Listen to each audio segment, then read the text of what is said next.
Hi guys, for today's video, ayan, maagang nagising yung aking anak. Mayroon kasi siyang alagang pusa. Ayan, pinakulong ko yung pusa sa loob ng kulungan niya guys. Oh, ayan. Kasi kahit saan lang umihi sa sulok ng bahay, yung pusa na yan, alaga yan na ang girlfriend ng anak ko.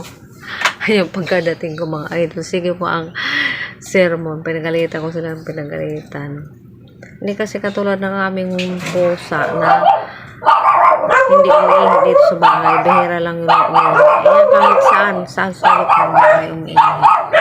Ayan, ako nagagalit guys. Ayan siya nandiyan sa kulungan.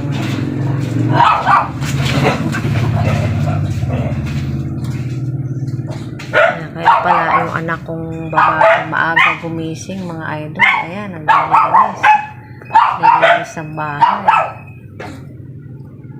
Kasi yung pusa na yan, meron siyang sweldo dyan, 500. Ewan ko kung ilang araw yan.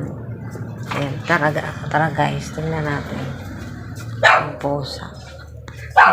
Ayan, oh. Ayan. Ayan, si Loki. Ayan. Ayan. Si Loki. Ang pangalan ng pusa nila ay si Loki. Si Loki, guys. Ang tapang pati. Yung ano na yung pusa. Ang mahilig sa pusa yung aking mga anak dito. Ayan. Sinisipag yung dalaga ko kasi meron siyang upa. Meron siyang sweldo dyan.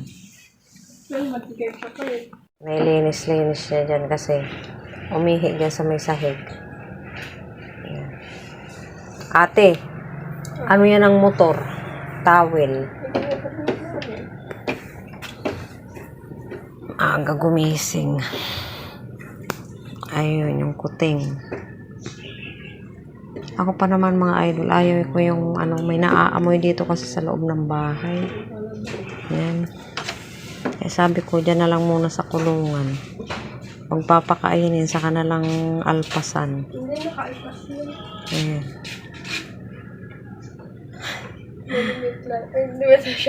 Ano yun?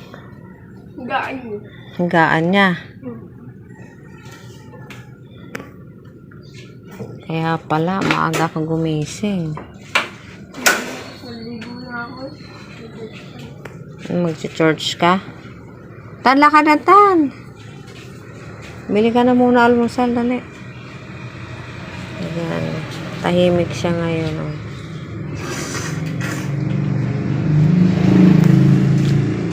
Si Loki. Tahimik.